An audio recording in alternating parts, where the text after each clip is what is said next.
벽지의 무늬는 You're late, Miss Kim. 반복적이었다. This is 작은 unacceptable. 단목색 I am so sorry, 잎사귀들이 Professor. 정교한 다이아몬드 패턴을 그리며 벽을 타고 올라가고 있었다. 나는 그 잎사귀들의 개수를 셌다. 하나, 둘, 셋, 97, 98. 그의 숨소리가 귓가에서 거칠어질수록 내 의식은 더욱 필사적으로 그 잎사귀들 속으로 도망쳤다. 침대 헤드가 벽에 부딪히는 소리는 일정한 리듬을 가지고 있었다. 쿵쿵쿵, 마치 낡은 시계추가 왕복하는 소리 같았다. 내 몸이 그 리듬에 맞춰 흔들리고 있었지만 나는 아무것도 느낄 수 없었다. 나는 그저 이 방의 일부가 된 것 같았다. 저 벽지처럼, 저 시계처럼 영혼 없이 존재하는 사물. 유진아 사랑해. 선우가 내 귓가에 속삭였다. 나는 눈을 감고 미리 준비해둔 대사를 읊었다. 나도. 목소리는 내 것이 아닌 것처럼 멀게 들렸다. 나는 그가 내게서 만족감을 느끼기를, 그래서 이 모든 행위가 빨리 끝나기를 바랐다. 내 몸은 연기를 하고 있었고 내 마음은 텅 빈 극장에 홀로 남겨진 관객처럼 무대 위에서 벌어지는 이 부조리한 연극을 무감각하게 지켜보고 있었다. 모든 것이 끝났을 때 그는 만족스러운 한숨을 내쉬며 내 옆에 누웠다. 땀과 그의 채취가 담요 아래의 공기를 무겁게 채웠다. 그는 내 이마에 가볍게 입을 맞추고 아무렇지 않게 옷을 챙겨 입었다. 나 가봐야 해. 저녁에 전화할게. 문이 닫히고 방 안에는 다시 정적이 찾아왔다. 나는 움직이지 않았다. 천천히, 아주 천천히 텅 비어있던 내 안으로 무언가 차갑고 더러운 것이 스며드는 느낌이 들었다. 나는 벌떡 일어나 욕실로 향했다. 거울 속에는 낯선 여자가 서 있었다. 눈동자는 초점을 잃었고 입술은 희미하게 떨리고 있었다.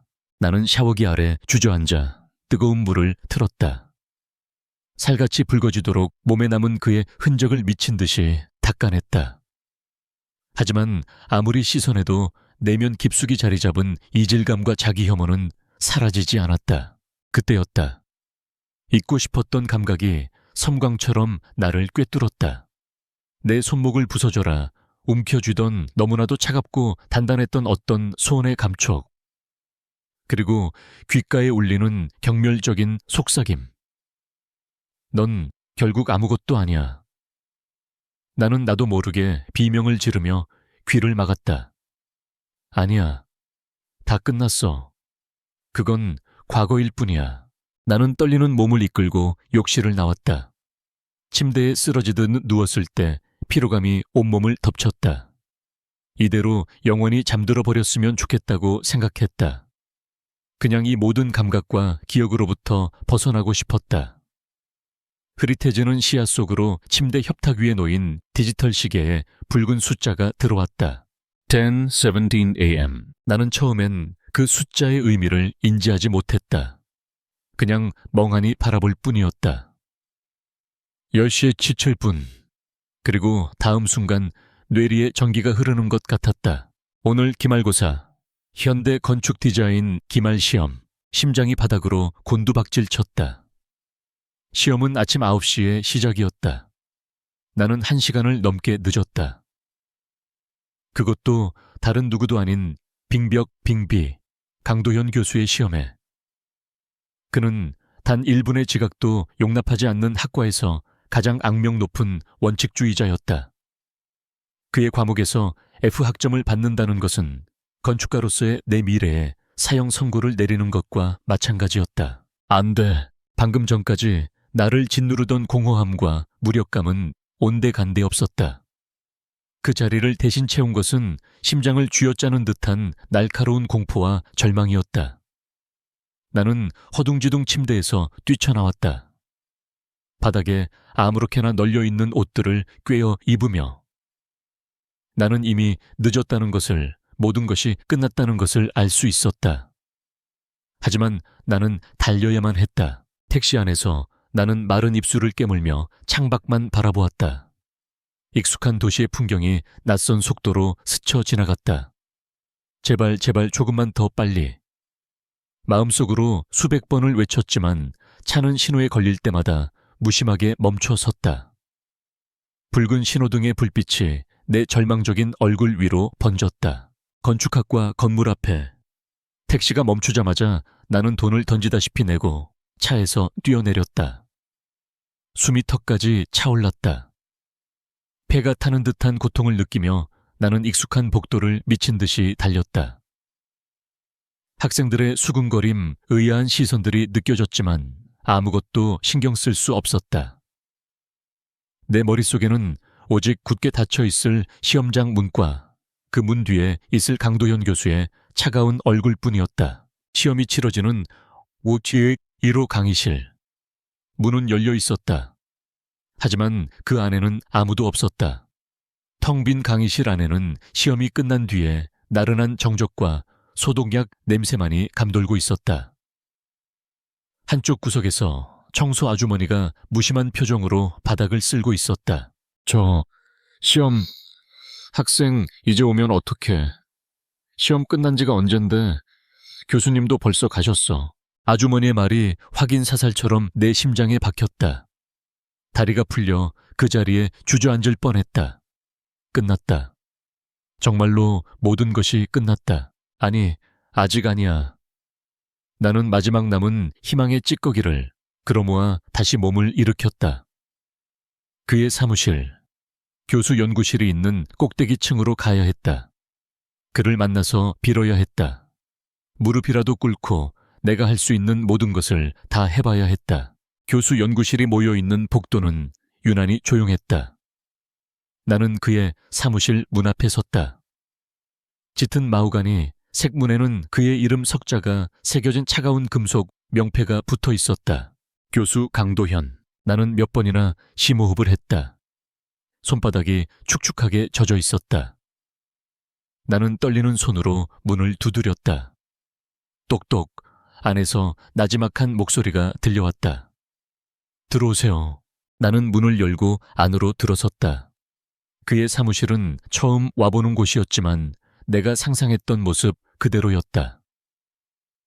방 안은 온통 검은색과 흰색, 그리고 회색으로 이루어져 있었다. 거대한 창문 너머로 도시의 정형이 그림처럼 펼쳐져 있었고, 벽에는 복잡한 구조의 건축 모형들이 마치 예술품처럼 전시되어 있었다. 먼지 한 톨 없이 완벽하게 정돈된 공간. 그 방은 마치 주인인 강도현 교수를 그대로 복제해 놓은 것 같았다. 차갑고 지적이며 한치의 틈도 허용하지 않는. 그는 거대한 책상 뒤에 앉아 시험지를 채점하고 있었다. 그는 내가 들어왔음에도 불구하고 한동안 고개조차 들지 않았다. 사각사각 그의 붉은 펜이 종이 위를 스치는 소리만이 정적을 갈랐다. 그 침묵의 시간은 내게 영원처럼 길게 느껴졌다. 마침내 그가 채점을 끝낸 시험지 한 장을 옆으로 밀어놓고 고개를 들었다. 그의 눈은 감정이 없는 유리구슬 같았다. 그 눈이 나를 훑어보았을 때 나는 온몸이 꿰뚫리는 듯한 기분이 들었다. 저 교수님, 나는 필사적으로 변명을 쥐어짰다. 몸이 안 좋아서 알람을 못 들어서. 하지만 그의 차가운 시선 앞에서 모든 거짓말은 힘을 잃고 증발해 버렸다. 그는 내 말을 끊지 않았다. 그저 내가 구차한 변명을 끝낼 때까지 묵묵히 기다릴 뿐이었다. 내가 더 이상 할 말이 없어 입을 다물었을 때 그가 입을 열었다. 그의 목소리는 어떤 감정도 실려 있지 않았다. 그래서 그 한마디에 나는 모든 것을 포기하고 싶었다. 그는 내게 화를 내거나 비난하지 않았다. 그는 나라는 존재 자체를 이해하거나 용납할 가치가 없는 대상으로 취급하고 있었다. 그는 자신의 모니터 화면을 켰다. 내 학생 정보가 화면에 떠올랐다. 그의 손가락이 천천히 스크롤을 내렸다. 모니터의 푸른 빛이 그의 날카로운 콧날과 단단한 턱선을 비췄다. 그는 조각처럼 잘생겼지만 그 아름다움은 살아있는 것의 아름다움이 아니었다. 얼음으로 빚어놓은 조각상 같았다. 한유진 학생. 그가 입을 열었다. 3학년 때까지 단 한 번도 수석을 놓친 적이 없군. 모든 과목에서 A+. 그의 시선이 화면에서 내게로 옮겨왔다. 그런데 이번 학기 성적은 왜 이 모양이지? 출석률도 엉망이고 과제 완성도도 형편없어. 특히 내 과목은 그가 나를 주시하고 있었다는 사실에 등골이 서늘해졌다. 나는 아무 대답도 하지 못하고 고개만 숙였다. 규칙대로라면 자네는 F학점이야. 변명의 여지가 없어. 그의 말이 사형 선고처럼 내려왔다. 눈물이 턱 끝까지 차올랐다. 나는 이를 악물고 눈물을 참았다. 적어도 이 남자 앞에서 비참하게 울고 싶지는 않았다. 그는 한참 동안 말이 없었다. 내가 절망의 무게에 짓눌려 숨조차 제대로 쉬지 못하고 있을 때 그가 다시 입을 열었다. 하지만 나는 고개를 들었다. 건축가는 때로 무너진 기초 위에서 더 튼튼한 건물을 세우기도 하지. 나는 그의 말의 의미를 이해할 수 없었다. 애할 수 없었다. 그는 의자 등받이에 몸을 깊게 기댔다. 자네에게 기회를 주지. 시험을 대신할 단 한 번의 기회. 그는 책상 서랍에서 두루마리처럼 말린 커다란 설계도면 한 뭉치를 꺼내 테이블 위에 펼쳤다. 그것은 믿을 수 없을 정도로 복잡하고 정교한 디자인의 어느 소규모 미술관 설계도였다. 이것은 내가 개인적으로 구상하고 있던 프로젝트다. 도시인을 위한 사색의 공간. 그는 나를 노려보며 말했다. 자네에게 이 프로젝트를 맡기겠다. 컨셉 구상부터 3D 모델링까지 완벽한 디자인 제안서를 완성해. 기간은 2주. 만약 내 기준을 통과한다면 이번 학기 학점은 A+를 주지. 하지만 통과하지 못한다면 그대로 FDA에. 나는 내 귀를 의심했다. 2주 안에 이 정도 수준의 프로젝트를 완성하는 것은 물리적으로 불가능했다. 그것은 기회가 아니었다. 더 잔인한 형태의 고문이었다. 하지만 교수님, 조건이 있다. 그가 내 말을 잘랐다. 작업은 바로 이 사무실에서 한다. 매일 저녁 7시부터 내가 허락할 때까지. 주말도 예외는 없어. 자네의 그 해이해진 정신 상태를 내가 직접 감독하고 교정해주지. 지각에 대한 벌이다. 자네의 시간과 노력으로 값을 치르게 하겠다. 그의 눈에는 어떤 온정도 없었다. 그것은 명백한 형벌이었다. 그는 나를 자신의 완벽한 통제 아래 두고 나의 한계를 시험하려 하고 있었다. 나는 선택의 여지가 없었다. 호소떼. 벼랑 끝에 내몰린 자에게는 썩은 동아줄이라도 잡아야만 했다. 알겠습니다. 나는 거의 들리지 않는 목소리로 대답했다. 그는 만족한 듯 희미하게 고개를 끄덕였다. 그럼 오늘 저녁 7시부터 시작하지. 1분이라도 늦으면 그땐 정말로 끝이다. 나는 그의 사무실을 도망치듯 빠져나왔다. 문이 닫히고 나는 복도벽에 등을 기댄 채 주저앉았다. 나는 방금 지옥의 문턱에서 돌아왔지만 내가 발을 들인 곳이 또 다른 형태의 지옥일지도 모른다는 예감이 들었다. 책상 뒤에 앉아있던 차가운 심판관. 그는 나의 교수였고 나의 구원자였으며 이제는 나의 간수가 될 남자였다. 그날 저녁 7시 정각 나는 그의 사무실 문 앞에 다시 섰다.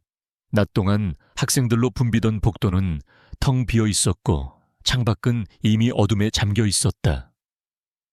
건물 전체에 나와 그 단둘만 남겨진 것 같은 기묘한 고립감이 느껴졌다. 나는 심호흡을 하고 문을 두드렸다. 들어와. 안으로 들어서자 그는 이미 책상에 앉아 있었다. 낮과 똑같은 모습이었지만 분위기는 완전히 달랐다. 사무실은 책상 위 작은 스탠드 조명 하나에만 의지하고 있었다.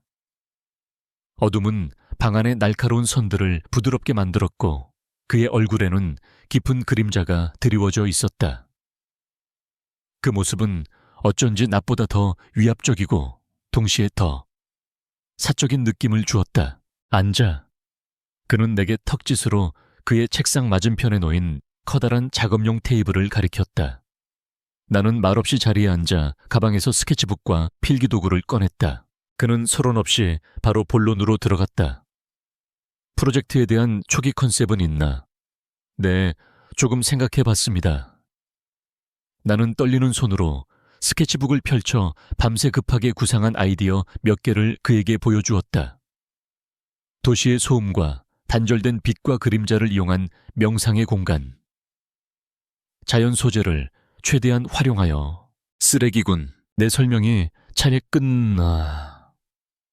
기도 전에 그가 차갑게 내뱉었다. 이건 디자인이 아니라 감상에 젖은 낙서일 뿐이야. 도시인의 고독 같은 진부한 주제를 싸구려 감성으로 포장했군. 건축은 시가 아니야, 한유진 학생. 철저한 논리와 철학 위에서 세워지는 거다. 그의 말은 칼날이 되어 내 가슴에 박혔다. 얼굴이 화끈거렸다. 자네가 제안한 이 공간의 본질이 뭔가 여기서 사람은 무엇을 느끼고 어떤 경험을 하게 되지?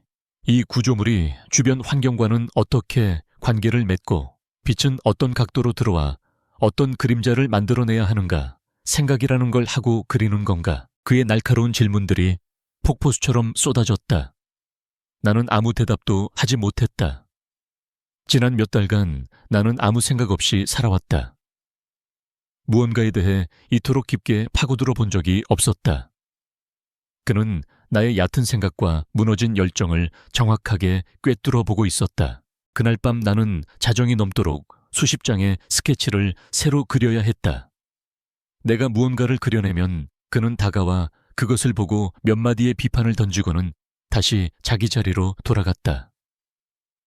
그의 비판은 잔인할 정도로 정확했지만 이상하게도 기분이 나쁘지만은 않았다. 그는 나의 자존심을 짓밟으려는 게 아니었다. 그는 나를 나의 잠재력을 한계까지 밀어붙이고 있었다. 얼어붙어 있던 내 머리가 오랜만에 뜨겁게 회전하기 시작했다. 그의 도전에 맞서기 위해 나는 잊고 있던 모든 지식을 끄집어냈다. 르코르비지의 빛의 건축안도, 다다오의 노출, 콘크리트, 루이스 칸의 공간에 대한 철학. 나는 필사적으로 생각하고 그리고 또 그렸다. 시간이 얼마나 흘렀을까? 계속된 집중으로 눈이 뻑뻑하고 손가락 마디가 욱신거렸다. 꾸벅꾸벅 졸음이 밀려오던 순간 내 앞에 따뜻한 김이 피어오르는 머그잔이 놓였다. 깜짝 놀라 고개를 들자 그가 어느새 내 옆에 와 있었다. 마셔. 그는 그 한마디만 남기고 다시 자기 자리로 돌아갔다. 진한 에스프레소 향이 코를 찔렀다. 나는 말없이 커피를 마셨다.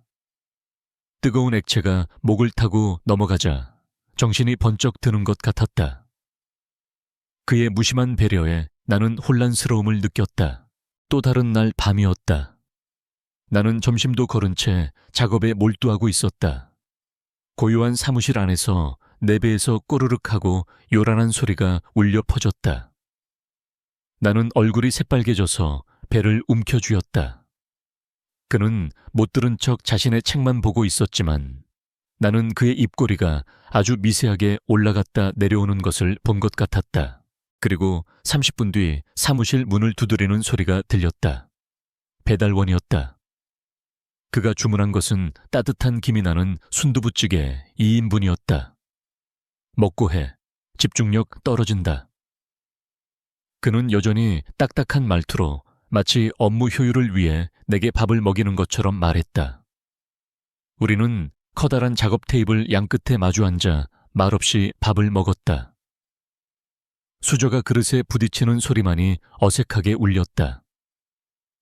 하지만 이상하게도 그와 함께 먹는 그 소박한 식사는 내가 최근 몇 달간 먹었던 그 어떤 음식보다도 따뜻하고 맛있게 느껴졌다. 변화는 아주 서서히 나도 모르는 사이에 찾아오고 있었다.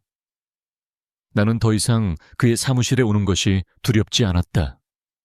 오히려 해가 지고 캠퍼스가 조용해지는 그 시간을 기다리게 되었다. 그와의 지적인 싸움은 나를 다시 살아있게 만들었다. 그러던 어느 날 밤 사건이 터졌다. 우리는 커다란 설계도면 위에 머리를 맞대고 건물의 가장 중요한 중심 구조에 대해 논의하고 있었다. 그의 설명에 집중하던 나는 무언가를 가리키려 손을 뻗었다. 바로 그 순간 그의 손등이 내 손가락을 스쳤다. 아주 짧고 아무 의미 없는 접촉이었다. 하지만 내 몸은 얼어붙었다. 마치 차가운 쇠붙이가 살에 닿은 것처럼 온몸에 소름이 돋았다. 나는 비명을 지를 뻔한 것을 가까스로 참으며 전기에 감전된 사람처럼 손을 확 뒤로 뺐다. 과거의 기억이, 그 폭력적이고 더러웠던 손길의 감각이 눈앞을 가렸다. 숨이 가빠왔다. 그가 말을 멈췄다. 무거운 침묵이 내려앉았다. 나는 차마 고개를 들 수 없었다. 내 이 비정상적인 반응을 그가 어떻게 생각할까? 나를 경멸할까? 하지만 그는 아무것도 묻지 않았다. 그는 그저 아무 일도 없었다는 듯이 자신의 손을 거두고 한 걸음 뒤로 물러나 거리를 만들어 주었다. 그리고 잠시 뒤 아무렇지 않은 목소리로 다시 설계도에 대한 설명을 이어갔다. 이 부분의 채광은 천장의 높이를 20cm, 20.5째 정도 더 높이면 훨씬 극적인 효과를 낼 수 있을 거다. 나는 천천히 고개를 들었다. 그는 정말로 아무렇지 않아 보였다. 그는 나의 과민 반응을 무시해 주었다.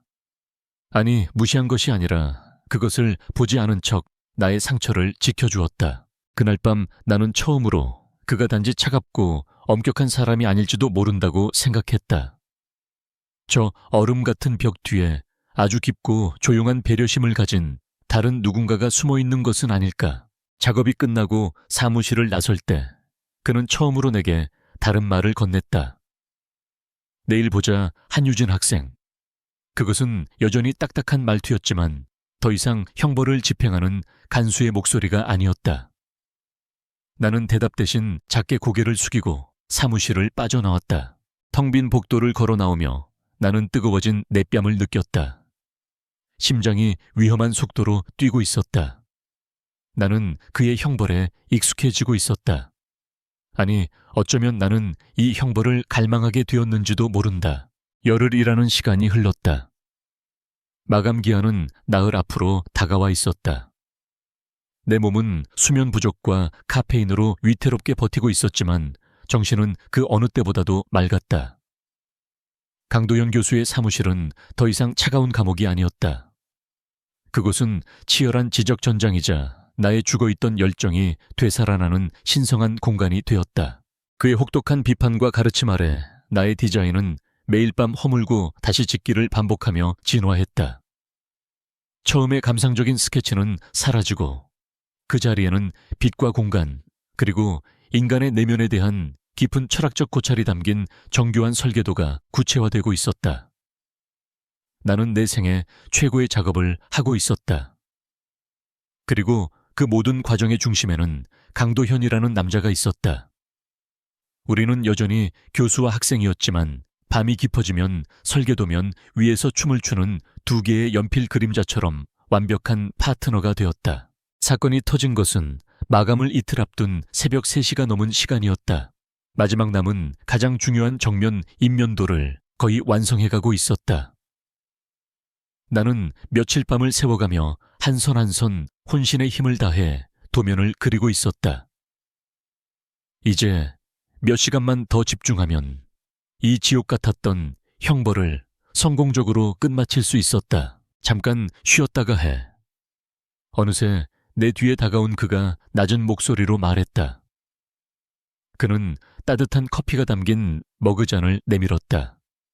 나는 고맙다는 의미로 고개를 까딱하고 도면에서 눈을 떼지 않은 채 커피잔을 받아 들었다. 그리고 다른 도구를 짚기 위해 몸을 움직이던 바로 그 순간이었다. 내 팔꿈치가 머그잔을 쳤다. 시간이 느리게 흐르는 것 같았다. 기울어지는 하얀 머그잔, 그 안에서 찰랑이며 쏟아지는 검은 액체. 그리고 그것이 내가 며칠 밤낮으로 그려온 내 모든 것이 담긴 순백의 켄트지 위로 무자비하게 번져나가는 광경. 모든 것이 슬로우 모션처럼 눈앞에서 펼쳐졌다. 아무 소리도 나오지 않았다. 나는 그저 거대한 검은 얼룩으로 뒤덮여버린 내 도면을 망연자실하게 내려다볼 뿐이었다. 잉크가 번지고 종이가 쭈글쭈글하게 울기 시작했다. 지난 열흘간의 내 노력이, 내 마지막 희망이 단 한순간의 실수로 인해 검은 얼룩이 되어버렸다. 괜찮아. 다시 그리면 돼. 머릿속에 이성이 속삭였다. 하지만 내 몸은 말을 듣지 않았다. 팽팽하게 당겨져 있던 마지막 끈이 툭 하고 끊어져 버렸다. 그것은 단순히 망가진 도면에 대한 절망이 아니었다. 내 인생 전체가 이 검은 얼룩과 겹쳐 보였다. 늘 이런 식이었다. 나는 언제나 가장 중요한 순간에 모든 것을 망쳐버렸다. 참으려고 했던 울음이 터져 나왔다. 한번 터진 눈물은 댐이 무너지듯 걷잡을 수 없이 쏟아졌다. 나는 책상 위로 엎드려 어린아이처럼 목 놓아 울었다. 망가진 도면에 대한 슬픔, 지난 몇 달간 나를 짓눌렀던 무력감, 그리고 과거의 끔찍한 기억까지. 모든 감정이 뒤섞여 나를 집어삼켰다. 부끄러움도 체면도 생각할 수 없었다. 나는 그저 이 어둠 속에서 소리를 내내 우는 것밖에는 할 수 있는 일이 없었다. 그가 나를 어떻게 생각할까? 경멸하겠지. 이렇게 나약하고 감정적인 학생이라고 역시 F 학점을 줬어야 했다고 생각하겠지. 그의 차가운 목소리가, 냉정한 비난이 언제 귀에 꽂힐지 몰라 어깨를 움츠렸다. 하지만 아무 소리도 들리지 않았다. 비난도 한숨 소리도, 그저 침묵. 그 침묵이 너무나도 무서워서 나는 더 서럽게 울었다. 한참의 시간이 흐른 뒤 나는 그가 움직이는 소리를 들었다. 그는 내게서 멀어지는 것 같았다. 역시 나를 포기한 거야. 그는 나를 이 절망 속에 혼자 내버려 두고 떠나는 거야. 하지만 그는 떠나지 않았다. 잠시 뒤 내 옆으로 무언가 하얗고 부드러운 것이 놓였다. 고개를 들어보니 그것은 깨끗하게 다림질된 하얀 손수건이었다. 그는 내 맞은편 의자를 끌어다 앉았다. 그는 아무 말도 하지 않았다. 나를 쳐다보지도 않았다. 그저 나와 똑같이 망가져버린 도면을 묵묵히 내려다보고 있을 뿐이었다. 그는 나를 다그치지도 위로하지도 판단하지도 않았다. 그는 그저 그 자리에 함께 있어 주었다. 나의 가장 비참하고 추한 모습을 담담하게 함께 지켜봐 주었다. 그의 조용한 존재감 속에서 나는 아주 오랜만에 내 슬픔을 온전히 허락받는 기분이 들었다. 괜찮아, 울어도 괜찮아. 그의 침묵은 그렇게 말해주고 있었다. 얼마나 울었을까. 거센 파도 같았던 감정이 서서히 잦아들고 나는 훌쩍이며 고개를 들었다. 나는 그가 건네준 손수건으로 엉망이 된 얼굴을 닦았다.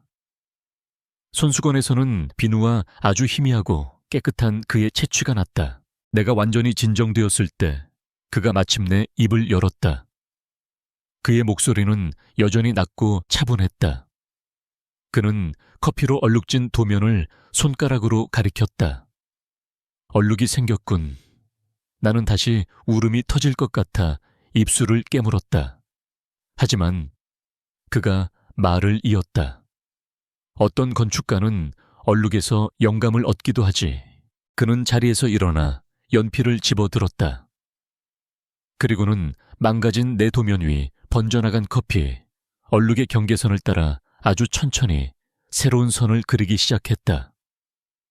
이 얼룩의 불규칙한 형태를 건물의 중심에 있는 작은 연못으로 생각해보면 어떨까? 그의 연필이 움직일 때마다 검은 재앙이었던 얼룩은 생명을 가진 유기적인 형태로 변해가고 있었다. 그리고 이 번진 흔적들은 연못을 둘러싼 그림자 정원의 동선이 될 수도 있겠지. 빛이 들어올 때 이 그림자는 연못 위에 비쳐 나는 넋을 잃고 그의 손과 그의 연필 끝에서 새로 태어나는 디자인을 바라보았다. 그는 절망을 희망으로 바꾸고 있었다.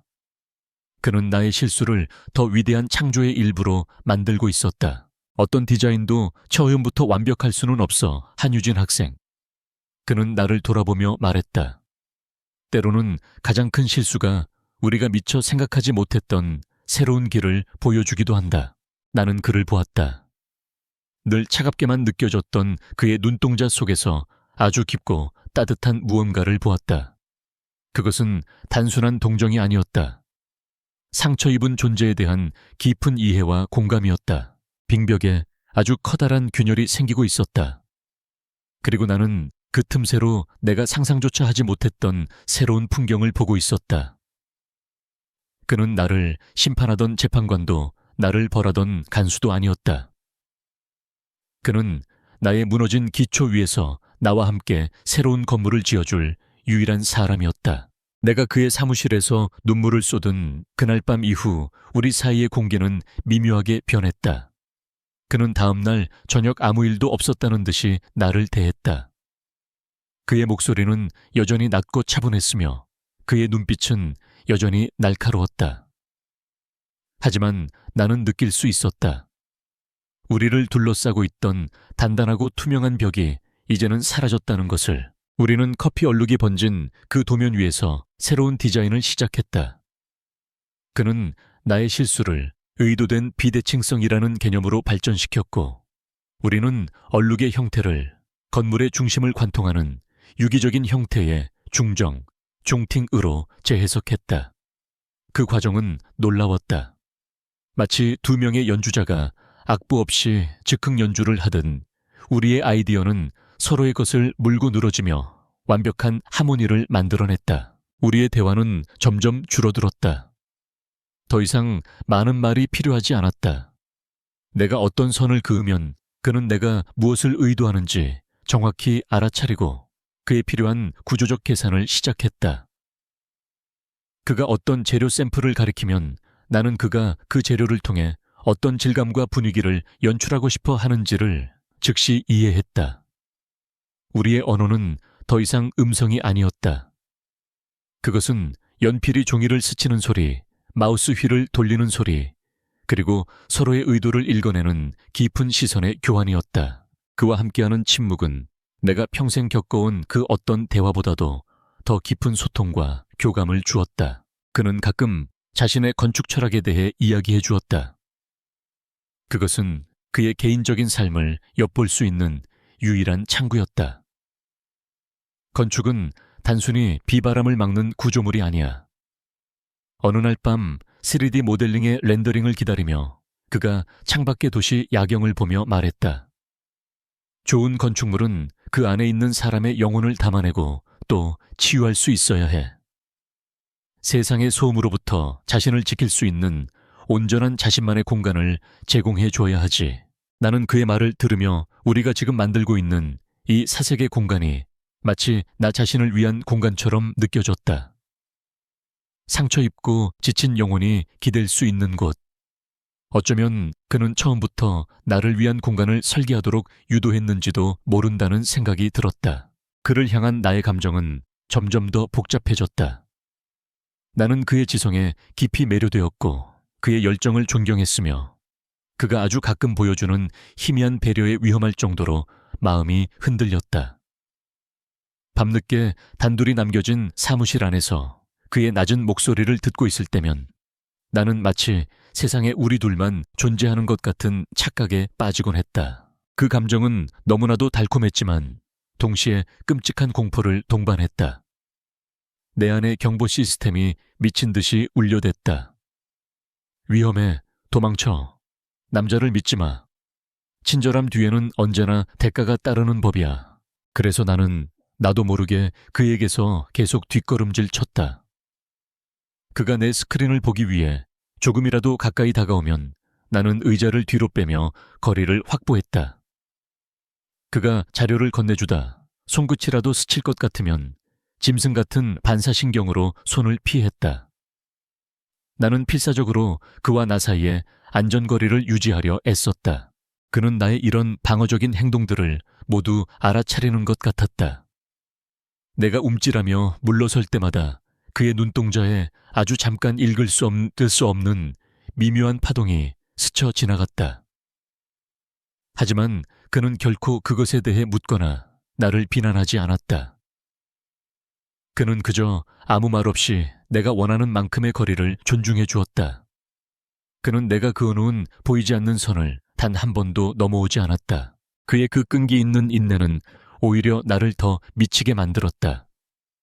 그는 내가 두려워하는 과거의 그 남자와는 완전히 다른 종류의 사람이었다.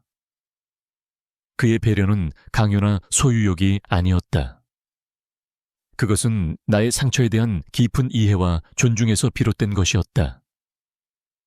그리고 그 사실이 나를 더욱더 그에게 끌리게 만들었다. 어느 날 우리는 내벽에 사용할 마감자의 샘플들을 검토하고 있었다. 그는 여러 샘플들 사이에서 표면이 약간 거칠고 따뜻한 느낌을 주는 참나무 원목 조각을 집어들었다. 복도 벽면에는 이걸 쓰는 게 좋겠어. 그가 말했다. 인위적으로 가공된 매끄러움보다 이렇게 살아있는 듯한 질감이 사람에게 안정감을 주지. 그는 그 나무 조각을 내게 건네주려 했다. 한번 만져봐. 나는 그 나무 조각을 향해 손을 뻗었다. 하지만 그의 손과 가까워질수록 내 손끝이 제멋대로 떨리기 시작했다. 과거의 기억이 다시 발목을 잡았다. 나는 숨을 멈췄다. 그는 내 떨림을 보았다. 그는 손을 내밀다 말고 잠시 공중에 멈췄다. 그리고는 아무 말 없이 나무 조각을 나와 그 사이의 테이블 중앙에 조용히 내려놓았다. 그는 내가 스스로 손을 뻗어 그것을 만져볼 때까지 아무것도 강요하지 않고 기다려 주었다. 나는 떨리는 손으로 마침내 그 나무 조각을 집어들었다. 그의 말대로 그 안에는 따뜻하고 살아있는 감촉이 있었다. 마감일이 하루 앞으로 다가왔다. 우리의 사색의 공간은 모니터 속에서 완벽한 형태로 구현되어 있었다. 빛과 그림자 물과 나무가 어우러진 그 공간은 내가 상상했던 것보다 훨씬 더 아름답고 고요했다. 그것은 지난 2주간 나와 그의 영혼이 함께 빚어낸 결과물이었다. 훌륭해. 그가 내 옆에 서서 완성된 3D 모델링을 보며 나지막이 말했다. 그의 목소리에 담긴 것은 교수의 칭찬이 아닌 동료를 향한 순수한 감탄이었다. 자네는 재능이 있어, 한유진 학생. 나는 심장이 쿵 하고 내려앉는 것을 느꼈다. 기쁨과 동시에 지독한 슬픔이 밀려왔다. 이 프로젝트가 끝나면 이 모든 시간도 끝이 난다. 더 이상 매일 밤 그의 사무실에 올 이유도, 그의 목소리를 들을 이유도, 그의 배려를 느낄 이유도 사라진다.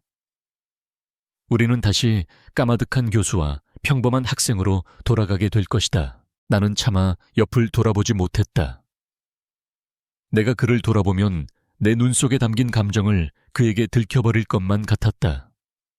그는 이미 내 옆에 서 있었다. 너무나도 가까운 거리. 그의 채취가, 그의 온기가 느껴지는 것 같았다. 그 순간 그가 나를 보고 있다는 것이 느껴졌다. 나는 마침내 용기를 내어내어 천천히 고개를 돌렸다. 그는 정말로 나를 보고 있었다. 도면이나 모니터가 아닌 온전한 나를. 그의 깊고 고요한 눈동자 속에서 나는 더 이상 도망칠 곳이 없었다. 그의 눈동자는 깊은 호수 같았다. 나는 그 안으로 빠져드는 것 같았다. 세상의 모든 소음이 사라지고 오직 그와 나 그리고 우리 사이를 흐르는 무겁고도 달콤한 침묵만이 존재했다. 그가 나를 향해 아주 조금 정말 알아차릴 수 없을 만큼 미세하게 몸을 기울였을 때 나는 숨을 멈췄다. 이대로 시간이 멈춰버렸으면 좋겠다고 생각했다. 하지만 바로 그 순간 내 안의 모든 경고등이 미친 듯이 울리기 시작했다. 공포가, 아주 오래되고 본능적인 공포가 내 발목을 붙잡았다. 이 남자는 위험하다. 그의 다정함은, 그의 배려는 내가 감당할 수 없는 독이다. 나는 이 위험한 평온함에서 벗어나야만 했다. 저 먼저 가보겠습니다. 나는 거의 횡설수설하듯 말을 내뱉고는 그에게서 도망치듯 몸을 돌렸다. 그의 시선이 등 뒤에 모처럼 박히는 것이 느껴졌지만 나는 차마 뒤를 돌아볼 용기가 없었다. 나는 거의 달리다시피 그의 사무실을 빠져나왔다. 텅 빈 복도를 걸으며 나는 미친 듯이 뛰는 심장을 진정시키려 애썼다. 차가운 밤 공기를 쐬면 좀 나아질까 싶어 건물 밖으로 향했다. 머릿속이 온통 그로 가득 차 있었다. 그의 눈빛, 그의 목소리, 그가 나를 부르던 방식. 나는 미쳐가고 있었다. 한유진, 건물 로비로 막 들어서던 순간 익숙한 목소리가 내 이름을 불렀다. 고개를 돌렸을 때 나는 그 자리에 얼어붙었다. 선우였다. 그가 왜 여기에? 그는 초조한 얼굴로 내게 다가왔다. 유진아 전화도 안 받고. 걱정했잖아. 우리 얘기 좀 해. 할 얘기 없어. 내 목소리는 얼음처럼 차가웠다. 나는 그를 지나쳐 가려 했다. 제발 이러지 마. 내가 잘못했어. 응, 다시 잘해보자. 그는 내 앞을 막아서며 내 손목을 붙잡았다. 그 순간이었다. 그의 손이 내 손목에 닿는 순간 세상의 모든 색깔과 소리가 사라졌다. 시야가 터널처럼 좁혀지며 오직 그의 손, 내 손목을 움켜쥔 그 손만이 보였다. 그것은 더 이상 선우의 손이 아니었다. 그것은 끔찍한 과거의 기억 속에서 나를 짓누르고 나를 상처 입혔던 바로 그 남자의 손과 겹쳐졌다. 에어딜 도망가려고 그 남자의 목소리가 환청처럼 귓가에 울렸다. 숨을 쉴 수가 없었다. 심장이 갈비뼈를 부수고 튀어나올 것처럼 광란적으로 뛰기 시작했다. 놔. 나는 비명을 지르며 그의 손을 뿌리쳤다. 선우는 내 격렬한 반응에 놀라 당황한 얼굴로 나를 보고 있었다. 유진아, 왜 그래? 그의 목소리가 들리지 않았다. 나는 아무것도 보이지 않았다. 오직 도망쳐야 한다는 본능만이 나를 지배했다. 나는 뒤돌아서서 내가 방금 빠져나온 그 어둠 속으로 건물 안으로 다시 뛰어 들어갔다. 어디로 가야 하는지 생각할 겨를도 없었다.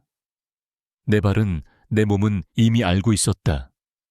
이 거대하고 차가운 건물 안에서 유일하게 안전하다고 느꼈던 단 한 곳. 나는 계단을 뛰어 올라가 그의 사무실 문을 미친 듯이 열어젖혔다. 그는 내가 뛰쳐나간 그 자리에 그대로 서 있었다.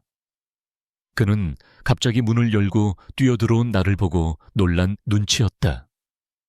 하지만 나는 그를 볼 겨를도 없었다. 나는 사무실의 가장 깊숙한 구석 책장이 만들어내는 어두운 그림자 속으로 기어가 몸을 웅크렸다. 나는 무릎 사이에 얼굴을 묻고 귀를 막았다. 온몸이 사시나무처럼 떨렸다. 괜찮아. 아무 일도 없을 거야. 하지만 공포는 잦아들지 않았다. 과거의 기억은 끈질기게 나를 물고 늘어졌다. 나는 이 어둠 속에서 영원히 빠져나올 수 없을 것 같았다. 얼마나 지났을까? 누군가 나에게 다가오는 인기척이 느껴졌다. 나는 고개를 쳐들었다. 강도연 교수였다. 그는 내 앞에 나와 눈높이를 맞추기 위해 조용히 무릎을 꿇고 앉아 있었다. 그의 얼굴에는 늘 있던 냉소나 엄격함 대신 아주 낯선 깊은 우려와 연민이 서려 있었다. 그는 아무것도 묻지 않았다. 왜 우는지, 무슨 일이 있었는지. 그는 그저 나를 바라볼 뿐이었다. 그의 그 침묵이 나를 미치게 하던 공포를 아주 조금씩 마법처럼 잠재우고 있었다. 그는 천천히 자리에서 일어섰다. 그리고는 의자에 걸어두었던 자신의 자켓을 가져왔다. 그는 다시 내 앞에 쪼그려 앉아 아주 조심스러운 동작으로 떨고 있는 내 어깨 위로 자신의 자켓을 덮어주었다. 따뜻했다. 그의 천과 그의 냄새가 담긴 자켓이 나를 부드럽게 감쌌다. 그것은 마치 외부의 모든 위협으로부터 나를 지켜주는 안전한 요새 같았다. 그는 자켓으로 나를 완전히 감싸준 뒤 낮은 목소리로 속삭였다. 그의 목소리는 그 어느 때보다도 부드럽고 단단했다. 여기서는 아무도 너를 해치지 않아, 네오. 그가 처음으로 나를 한유진 학생이 아닌 너라고 불렀다. 그 친밀하고도 다정한 호칭이 내 마지막 남은 이성의 벽을 완전히 무너뜨렸다. 나는 그의 자켓을 움켜쥐고 그의 어깨에 기대어 어린아이처럼 서럽게 울음을 터뜨렸다. 그는 나를 밀어내지 않았다. 그는 가만히 내가 기댈 수 있도록 자신의 어깨를 내어주었다. 그의 손이 아주 조심스럽게 거의 닿을 듯 말 듯 내 등을 토닥였다. 서툴지만 진심이 담긴 위로였다. 나는 그의 품 안에서 아주 오랜 시간 잊고 있었던 감각을 떠올렸다. 그것은 안전함이었다. 나는 한 남자에게서 도망쳐 또 다른 남자의 품에 안겨 있었다. 하지만 이번에는 무섭지 않았다. 오히려 폭풍우 속에서 마침내 안식처를 찾은 것처럼 지독한 평온함이 밀려왔다. 얼마나 그렇게 울었을까. 그의 품에 기대어 나는 지난 몇 년간 쌓아두었던 모든 눈물을 쏟아냈다. 그의 자켓은 내 눈물과 콧물로 엉망이 되었지만 그는 조금도 미동도 하지 않고 내가 폭풍 같은 감정의 소용돌이에서 빠져나올 때까지 묵묵히 나의 버팀목이 되어주었다. 울음이 잦아들자 지독한 부끄러움이 밀려왔다. 나는 조심스럽게 그에게서 몸을 떼었다. 그의 어깨 부분도 축축하게 젖어 있었다. 죄송합니다, 교수님.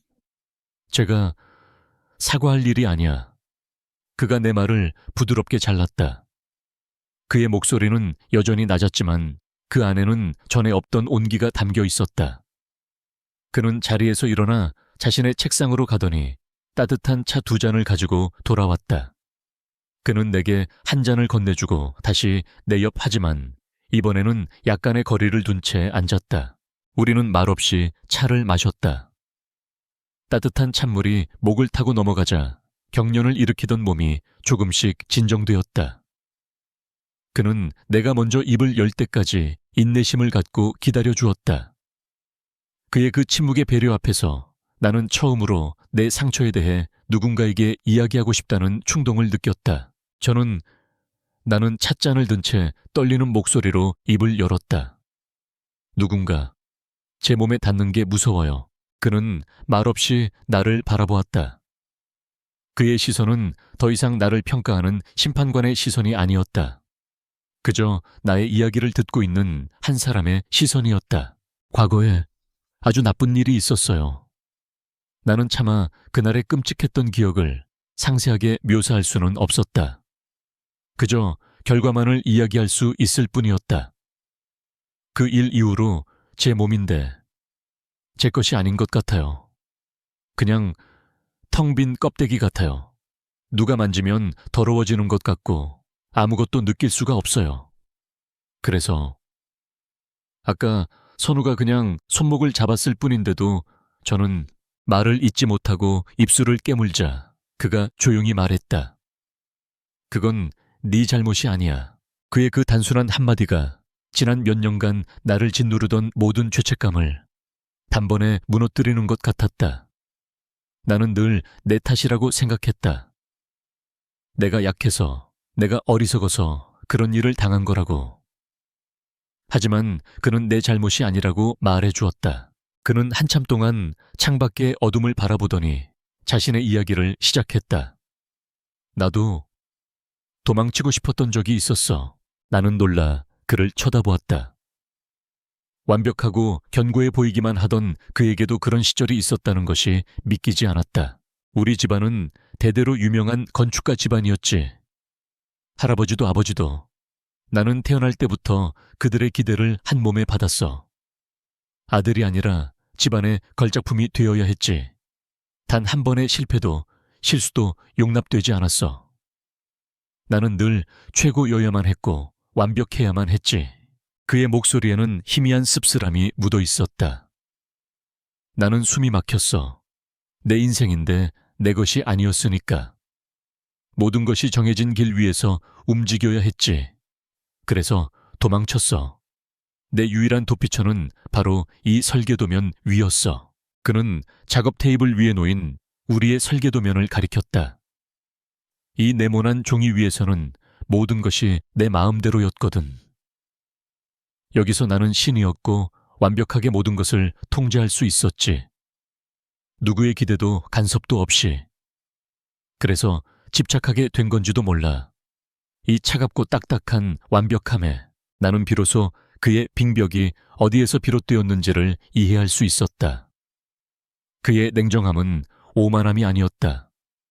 그것은 상처받기 쉬운 자신의 내면을 지키기 위해 그가 평생에 걸쳐 쌓아 올린 방어기제이자 유일한 갑옷이었던 것이다. 건축이 나를 구원했어.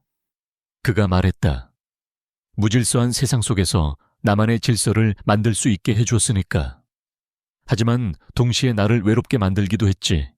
이 완벽한 세계 안에 나 스스로를 가두어 버렸으니까. 그는 고개를 돌려 나를 보았다. 그의 눈빛은 그 어느 때보다도 깊고 진실했다. 자네를 처음 봤을 때 나는 내 어린 시절을 보는 것 같았어. 재능은 있지만 무언가에 갇혀 길을 잃어버린 모습. 그래서 자네에게 이 형벌을 내렸던 건지도 몰라. 자네를 시험하고 싶었던 게 아니라 어쩌면 자네를 이 도면의 세계 안으로 끌어들여 나처럼 구원받게 해주고 싶었던 건지도. 그의 고백에 나는 아무 말도 할 수 없었다. 우리는 서로 다른 상처를 가졌지만 결국 같은 아픔을 겪고 있었다. 세상으로부터 도망쳐 건축이라는 자기만의 성 안에 스스로를 유폐시킨 외로운 영혼들. 그날 밤 우리는 더 이상 교수와 학생이 아니었다.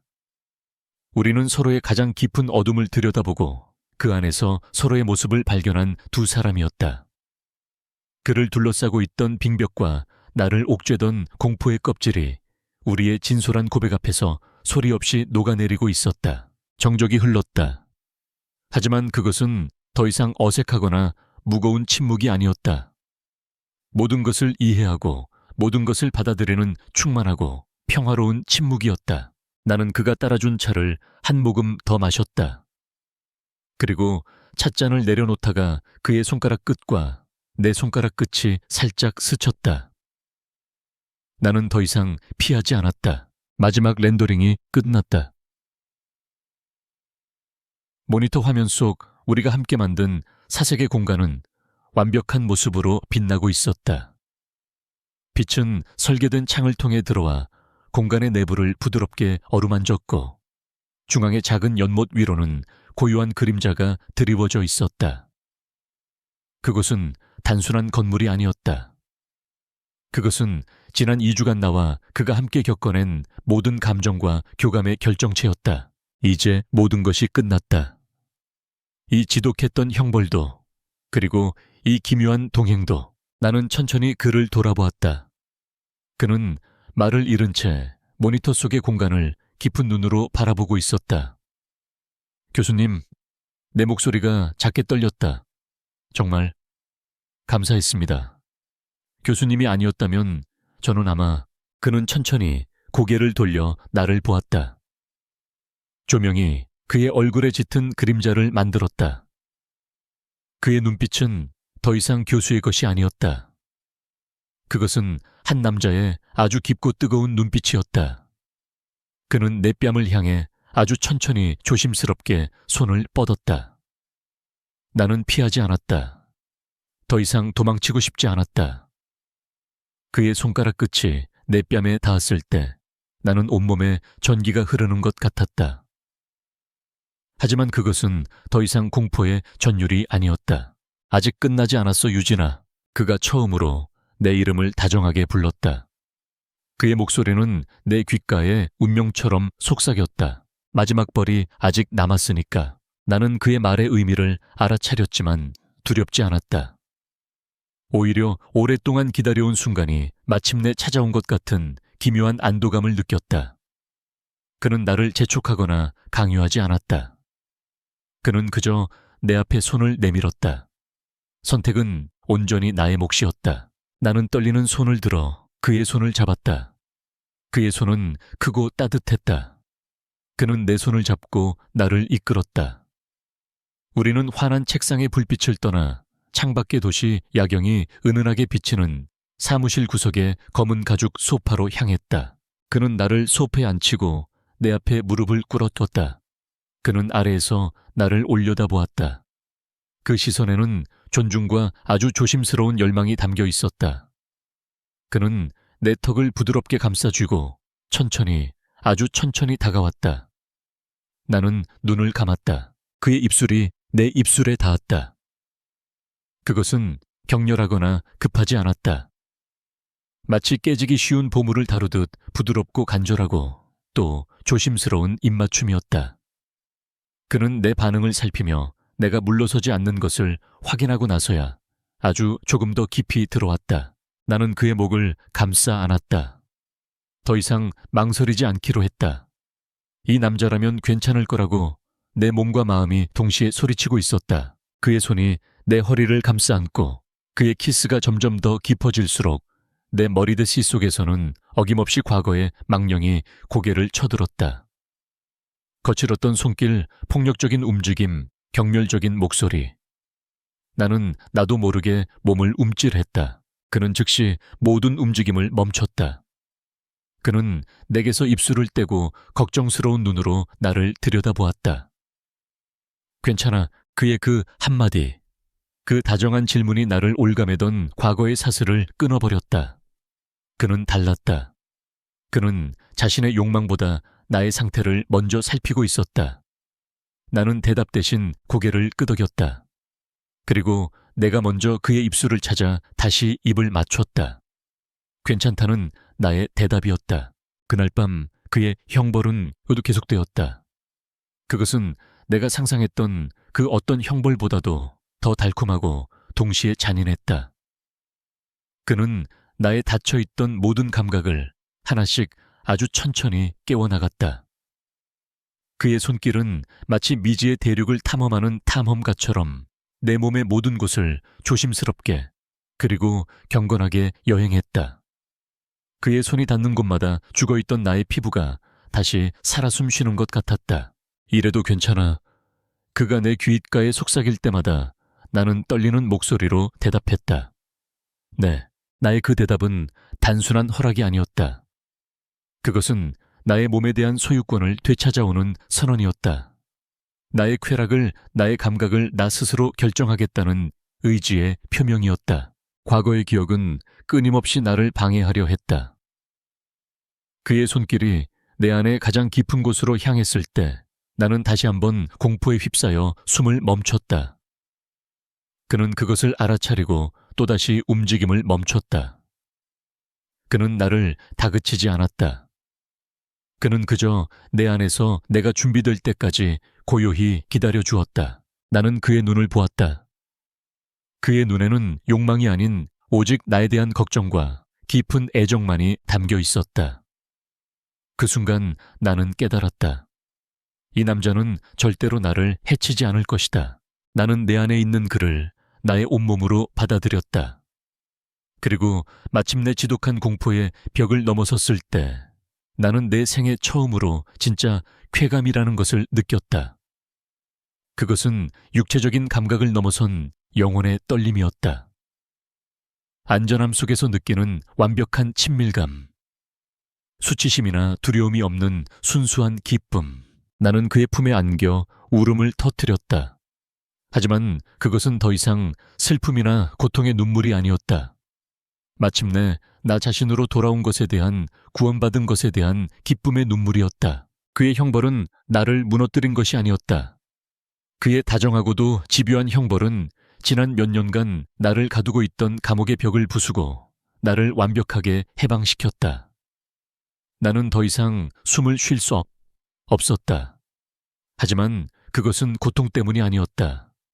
내 온몸을 휘감는 황홀한 감각 때문이었다. 나는 그의 사무실 소파에서 잠이 깼다.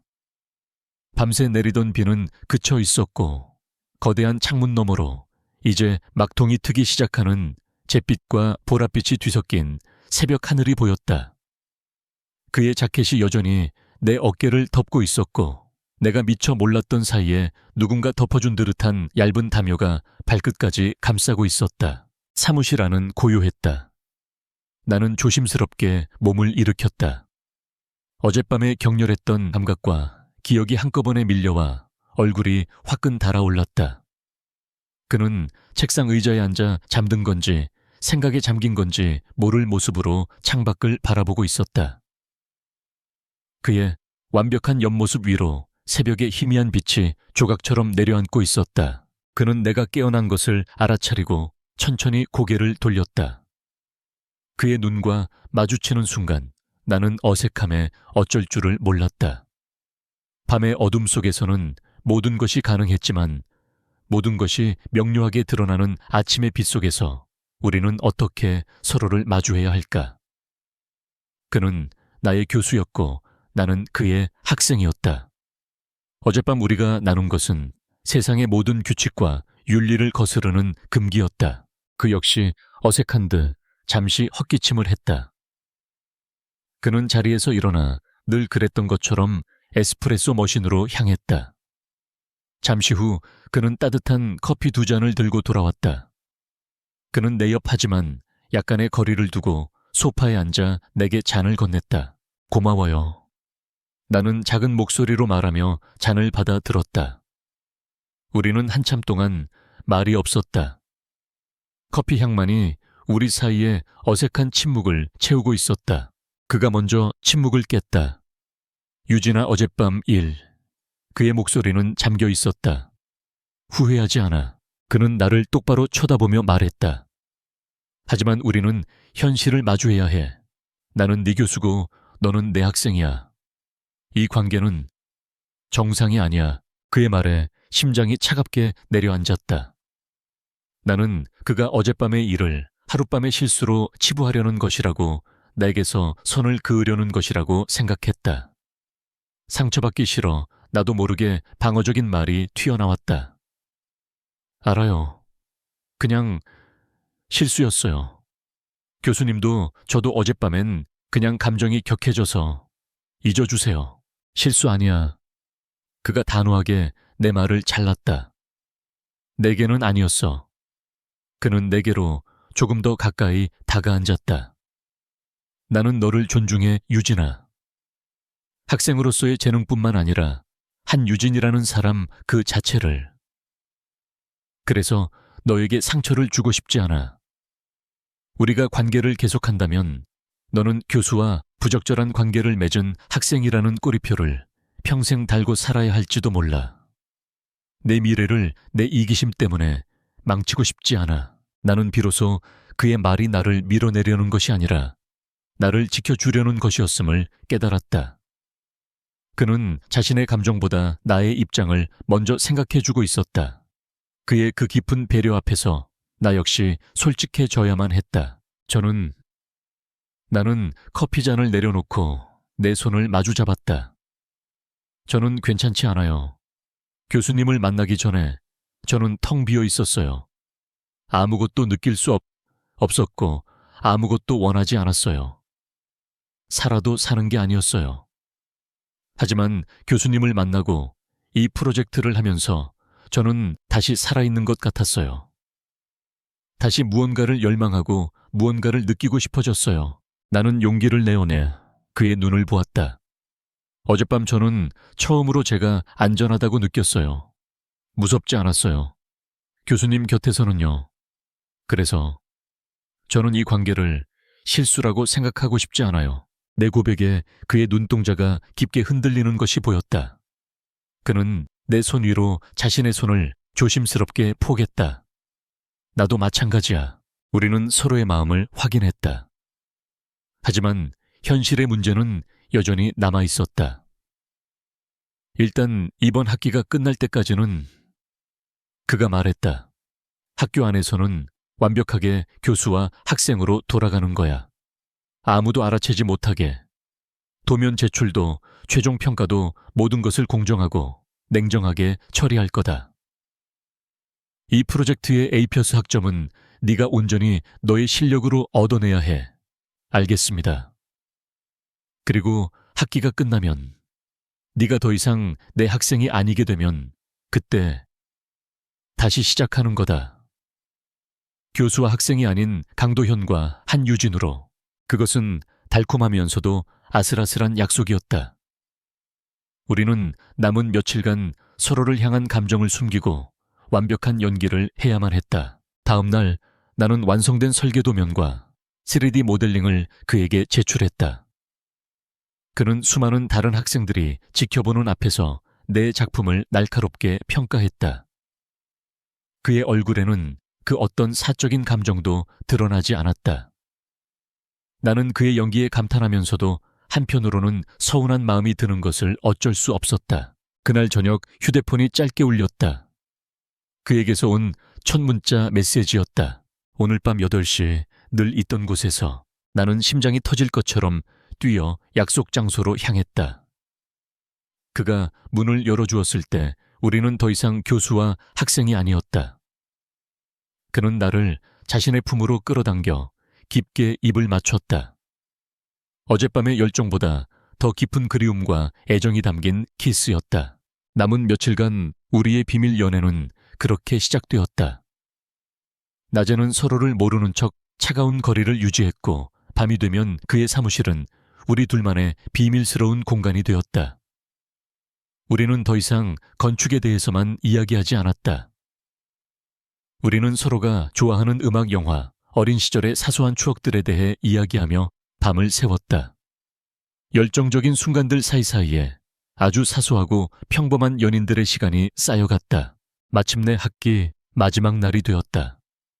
성적이 공지되는 날이었다. 나는 떨리는 마음으로 학교 전산 시스템에 접속했다. 그리고 현대 건축 디자인 과목 옆에 찍힌 선명한 두 글자를 확인했다. A+. 나는 나도 모르게 미소를 지었다. 이것은 그가 준 점수가 아니었다. 내가 그리고 우리가 함께 얻어낸 결과물이었다. 형벌은 끝났다. 비밀도 끝났다. 끝냈다. 이제 내일이면 우리는 온전한 우리로서 첫 발을 내딛게 될 것이다. 나는 창밖에 눈부신 햇살을 보며 앞으로 펼쳐질 새로운 계절을 설렘과 함께 기다리고 있었다. 그로부터 1년이라는 시간이 흘렀다. 나는 더 이상 학생이 아니었다. 우수한 성적으로 졸업한 뒤 나는 작은 건축 사무소에 소속된 신입 건축가가 되었다. 그리고 강도현 교수 아니 이제는 나의 연인이 된 도현 씨는 여전히 강단에 서서 여전히 많은 학생들에게 빙벽이라 불리고 있었다. 하지만 내게 그는 세상에서 가장 따뜻한 사람이었다. 오늘 우리는 조금 특별한 곳에 와 있었다. 서울 근교 작은 언덕 위에 위치한 한적한 공사 현장이었다. 안전모를 쓴 채 나는 아직 뼈대만 앙상하게 올라간 건물 앞에 서 있었다. 콘크리트와 톱밥 냄새 인부들의 외침소리가 소란스러웠지만 나에게는 그 모든 것이 세상에서 가장 아름다운 음악처럼 들렸다. 내가 설계한 사색의 공간이 실제로 지어지고 있었다. 나의 졸업작품이었던 이 디자인은 건축계에 저명한 신인작가 공모전에서 대상을 받았다. 그리고 그 소식을 들은 한 독지가가 이 건물을 실제로 짓고 싶다며 후원을 자처했다. 그 모든 과정의 뒤에는 아무도 모르게 힘을 써준 도현 씨가 있었다. 그는 내가 오롯이 내 실력으로 인정받기를 바라며 자신의 존재를 철저히 숨겼다. 어때? 마음에 드나? 어느새 내 뒤로 다가온 그가 내 허리를 감싸 안으며 속삭였다. 나는 그의 품에 편안하게 기댔다. 그의 익숙한 채취와 단단한 팔이 나를 감쌌을 때 나는 완벽한 안정감을 느꼈다. 네, 아직은 뼈대뿐이지만 보여요. 빛이 들어오고 물이 흐르고 사람들이 이 공간 안에서 숨을 쉬는 모습이. 우리는 한참 동안 우리의 꿈이 현실이 되어가는 과정을 말없이 지켜보았다.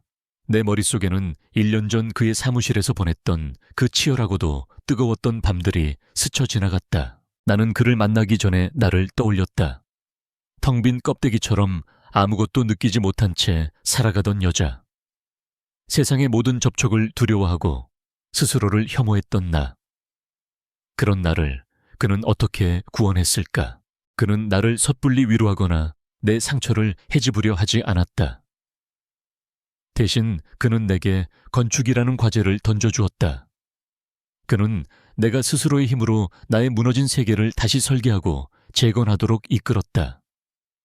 그의 형벌은 내가 다시 일어서는 법을 배우게 하기 위한 그만의 지독하고도 다정한 방식이었다.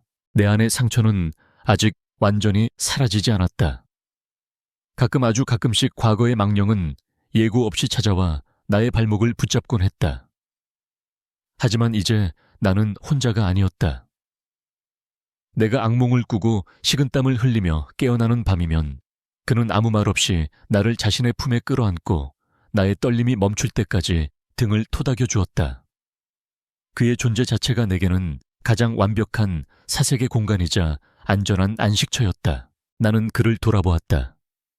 그는 여전히 내가 사랑에 빠졌던 그 순간처럼 깊고 다정한 눈으로 나를 보고 있었다. 왜 그렇게 봐? 그가 웃으며 물었다. 그냥요. 고마워서. 나는 그의 뺨을 감싸 쥐었다. 나를 포기하지 않아 줘서. 나를 다시 숨쉬게 해줘서. 고마워요. 그는 내 손등에 입을 맞추었다. 내가 한 건 아무것도 없어. 넌 원래 강한 사람이었어. 나는 그저 네가 잠시 잊고 있던 너 자신의 모습을 다시 찾아낼 수 있도록 작은 조명을 비춰주었을 뿐이야. 우리는 공사 현장에 소음을 뒤로하고 언덕 위 작은 벤치에 나란히 앉았다. 나는 그의 어깨에 머리를 기댔다. 사람들은 행복이란 무엇이냐고 묻는다.